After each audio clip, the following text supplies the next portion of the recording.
Alright, so in this tutorial I'm going to show you how I made this picture right here. And as you can see, I took a picture of a building and I took a picture of my friend inside of my house. I was outside of my house and took the picture of him closing the window curtains. So basically what I did was I grabbed this rectangular marquee tool and I just selected this window right here, just like that, and I cropped out these plants here. I didn't select the plants.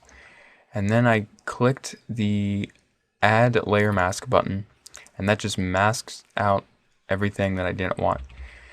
And then I just dragged it in here. I pressed Control T to go into free transform mode. This allows me to stretch the image around any way I want to. And while I'm stretching the image, I'm holding down the Shift key.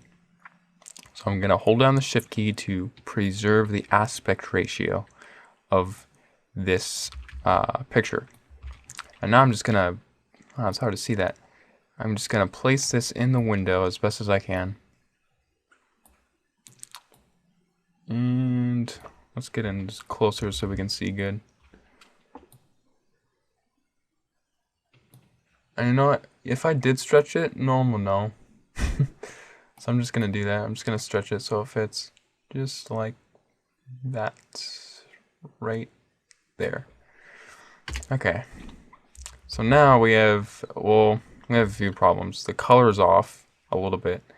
I'm just going to click this building layer and click Image Auto Contrast. So that just helped a lot already. And if I wanted to, I could go in and click Auto Color, maybe Auto Tone, and that kind of fixed it up a bit if I wanted the color version. I don't think that looks too bad. But I do like the black and white version a lot. So we're going to make it black and white. But before we do that, we got to fix, as you can see here, this wooden part right here is not showing up. So we got to click on the layer mask, make a selection of that little part, and remember I'm going to push Control Backspace, and when I pushed Control Backspace, remember it fills it in with the background color on the color palette on the layer mask. So there we go. It doesn't look too bad. Yep, that looks pretty good. Alright, so there's the color version if you wanted a color version. But I'm into the black and white one. So I'm going to flatten this picture, make it one layer, so I can do the black and white version. So I'm going to go Image Adjustments, Black and White.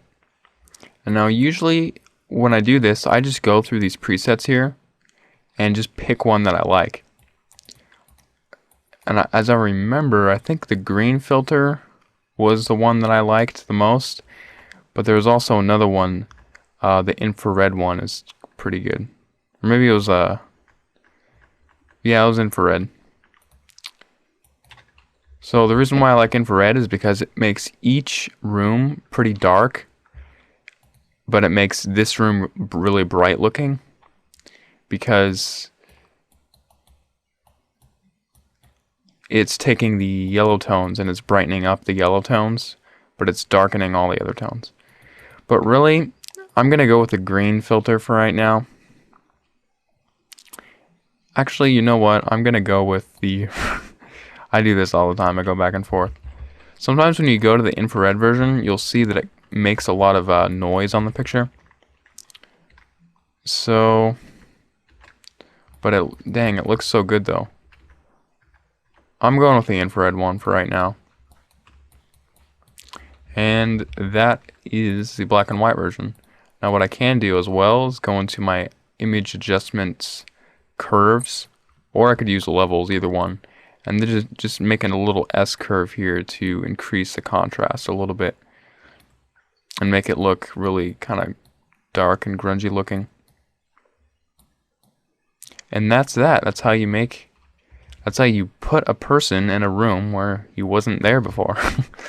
And by the way, I took the picture from a hotel room, and it was like an elevated hotel room. So that's how you can get a direct view of another building without any perspective change, sort of. Because you can see that this is a direct, straight on view. I mean, it's not skewed in any way. So get up high and take another building if there's another building close to the one that you're in, and you can do something just like this.